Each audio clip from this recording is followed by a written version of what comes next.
Welcome to Before Floor, the pregame edition of Five on the Floor, brought to you by the Five Reasons Sports Network. I'm your host, Johnathan, aka Three Piece Combo. I'm joined by Mr. Ethan J. Skolnick. We are here for Game 2 of the Knicks versus the Miami Heat. Miami was able to get the comeback win in Game 1 on the road, able to take home court from the New York Knicks. But as always, guys, if you're new to the channel, make sure you guys subscribe. Make sure you guys like the video. And make sure you guys check out on all the social media. That's Instagram, Twitter, Facebook, and that way so you guys don't miss anything when it comes to Miami Heat or any other South Florida teams that you guys follow. And as always, we want to thank our primary sponsor of the pregame show, which is Mark Brown, PA, Mr. Ethan J. Skolnick. Tell us about our friend over at Mark Brown. Yeah, if you have a child, for sure, or in any case, you have a family, you have to reach out to Mark because Mark can help you set up an estate plan. Go to markbrownpa.com. Again, that's markbrownpa.com, based in North Lauderdale. He'll help you with all the forms. Can make sure that if you've worked your entire life or even part of your life to set your kids up, you don't want that money going to probate, right? If something happens to you, we know that life is unpredictable. So reach out to Mark at markbrownpa.com. He's also a real estate attorney. So if you need a closing done, he's done that for me a couple of different times. He's also a bankruptcy attorney. Anything with real estate, go to markbrownpa.com. Again, it's marcbrownpa.com. It's 954-566-5678. Mark, based in North Lauderdale, services the entire area. He's actually in Israel right now, so he's been checking in with me for Heat news. That's how big a Heat fan he is. But reach out to Mark. He will be back later in the week. We also always mention PrizePicks. Use the code 5. Get your initial deposit matched up to $100. We'll have a PrizePicks on 5 show a little bit closer to game time today because we don't know Jimmy Butler's status as Johnathan and I are speaking here today. So we will get to it a little bit later. I do see some pretty interesting props on the board. They got some tacos on the board today. That means that they shave off some points on some guys. They did that with Jalen Brunson, but we don't know if he's playing either.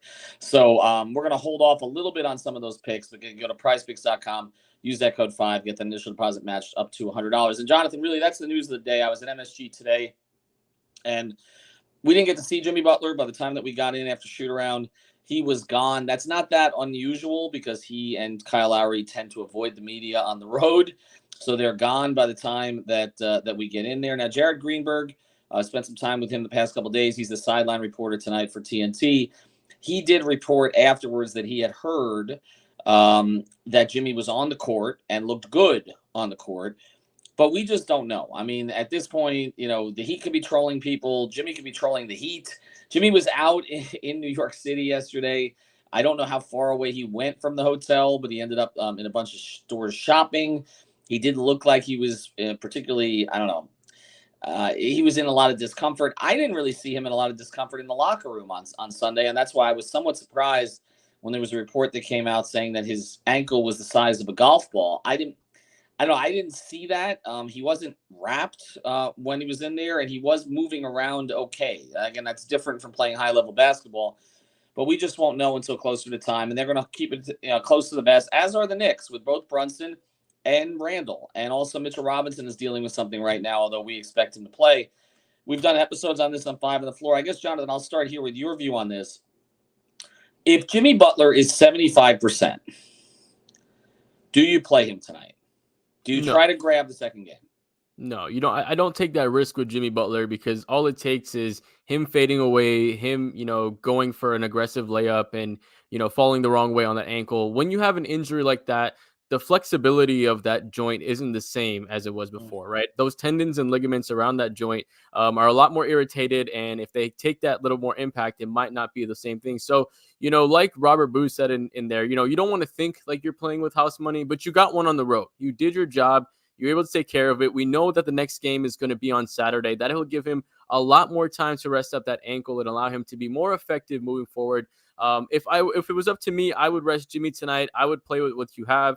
We saw that towards the end of the game. Obviously, the Knicks were turning over the ball a lot, but the Kyle actions were working really well. Kyle was doing a really good job with the ball in his hands. So I think you try to see what you have with Kyle and Bam tonight. You roll the dice. If they don't have Jalen Brunson, it's a little more of an even playing field. And then you come out, you go home at least 1-1, and you go there just like you did with Milwaukee. So I think that's probably the better option if you're looking at the long-term health of Jimmy Butler. Yeah, Jonathan, that's my view on it also. And I said that after the game on Sunday. Look, can they win this game on the road without him? Yes. Would it be challenging, especially if the Knicks have their full complement of players? Absolutely. The crowd's going to be into it. The Rangers got eliminated last night. The Yankees aren't playing well. This city is hanging on to the Knicks and Aaron Rodgers at the moment. Uh, we'll see if he's there tonight. He may not come back after the other game. I would rest him. I think you start Caleb and you bring Haywood Highsmith off the bench. You're probably going to struggle to score. You just try to defend the best that you possibly can. You hope that Bam has one of those epiphanies that he sometimes has when he doesn't have Jimmy and Tyler around him, and that he can give you a big game offensively. And you just do the gritty, grimy thing and try to get this thing back 2-0. Worst case scenario, you're 1-1. You got your split. You're not afraid of this team. As you said, you got 4 days off coming up. And that's the way that I would look at it. Let's go beyond this, though. Let's say he does not play tonight, Johnathan. If Bam is the obvious answer to this question, so let's get beyond him. They don't have Tyler. Who is the key tonight? Who helps them steal this thing if they don't have Jimmy tonight? I think it has to be Kyle Lowry. I think throughout these playoffs, he's showed his championship pedigree. He's shown that he's going to make timely shots, timely assists, and defensively, he's been the best that we've probably seen him the entire time he's been in a Heat jersey. So this is a Kyle Lowry that maybe, me personally, I still have a grudge with him for making that half-court shot in 2016. But so does maybe, Spo, Jonathan. So does Spo, because Spo couldn't stop talking about that series yesterday. He looked like he wanted to cry when he was talking about Kyle Lowry. 2016, they should have been in the conference finals against Cleveland. Let's not talk about it. Yeah, Justice Winslow playing the 5 in the last game. So what can you do? Anyway, I'm sorry. Continue. No, that still brings up a lot of pain in my heart too. But yeah, I think it has to be Kyle. I think he's the guy that's gonna have to facilitate everything. We know that Jimmy Butler is the pace of this team, right? He's the guy that sets the tempo. So I want to say Kyle Lowry, but the second guy I would say is Kevin Love. Kevin Love did a really good job creating some extra opportunities. If Jimmy Butler is going to be replaced by Caleb Martin, he's another guy that can run the floor as well. And if Kevin Love gets that rebound, he can look to him for outlet too. We saw that even towards the beginning of the season, Caleb Martin is the guy that when Jimmy Butler goes out, he's had multiple 20-point games. He's a lot more aggressive as well. So I would say initially Kyle Lowry, but look for Kevin Love to make some impact plays as well. Yeah, I'm with you on both of those guys, but I'm going to go to the more obvious replacement because he replaced him in the starting lineup, which would be Caleb. And we've seen that sometimes you put Caleb in a position with more responsibility and he comes through. We saw it against Milwaukee last year.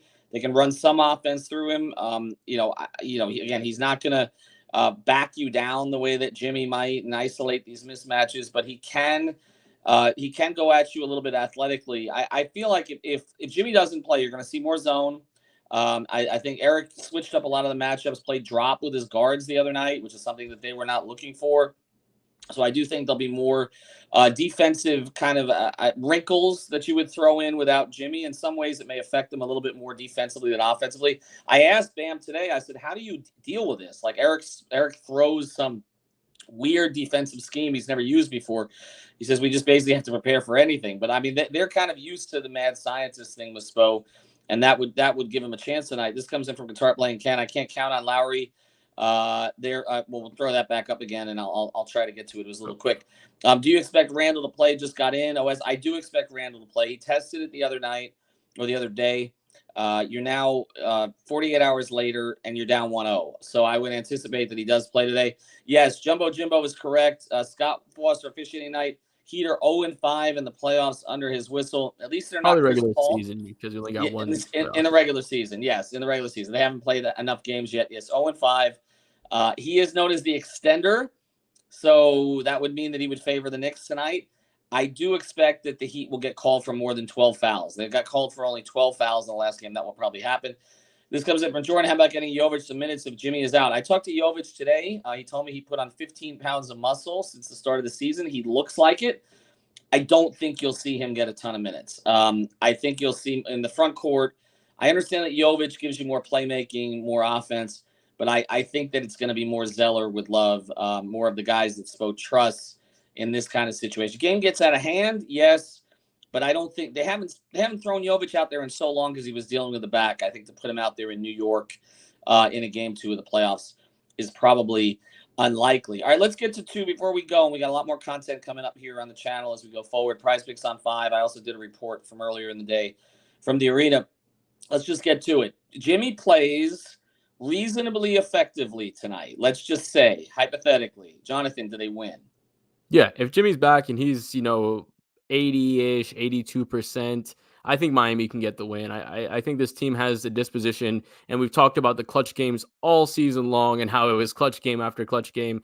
That is really coming into effect now because this team is making comeback after comeback. They're making those halftime adjustments. The points in the paint that the Knicks had in the first half was not even close to what they had in the second half. So not only that, I trust this Miami Heat team after going through the fire all this season with the clutch games, but I trust Coach Spo to out coach Thibs as well. And I think, like you said, if we have just enough with Jimmy Butler, I do think we can get the win. Yeah, I'm with you on that too. The atmosphere is obviously going to be an issue tonight. They're going to be into it. But it is this thing about grinding these games down. Guitar playing, Ken says, Spo will be the key to win. Another masterclass is needed. Eric Spoelstra seems to like it better when his back is against the wall here a little bit. He likes playing without a full complement of players. It's the whole we have enough thing. He gets to experiment more. He gets to tinker more. Expectations are down a little bit. The key thing with him is he's got to get this team in the mindset that one was not enough. And that's hard to do when you're on the road and you get that first win. As Lowry said yesterday, they're trying to get them into that mindset. Kyle Lowry and Kevin Love have won a lot of road playoff games over the course of their career. So they know how to finish this thing. I will say this. If Jimmy plays, I think they are likely to win. Again, provided that he's not just a decoy, if he's somewhere close to 75 to 80%. If he doesn't play tonight, I give them maybe 25 to 30% chance to win. I can see. I don't think it's going to be a case where they get swarmed. I just think they're going to struggle to score. I think they're struggling. I mean, the Knicks don't blow by anybody. In fact, incredible stat from Eric Reed yesterday. I know these are different Knicks teams, but last game was the first time in 32 playoff games against the Heat that the Knicks scored 100. 1 out of 32, and it came on the last play. But it's also this team. The Knicks have not scored 100 until that game they did once, but they averaged 99 in their first round series against Cleveland. They're not scoring well right now, even when Brunson plays. So we'll see what happens when Randall plays, but they're not scoring well right now. So I don't think they'll run away from Miami. I think Miami can keep them within range.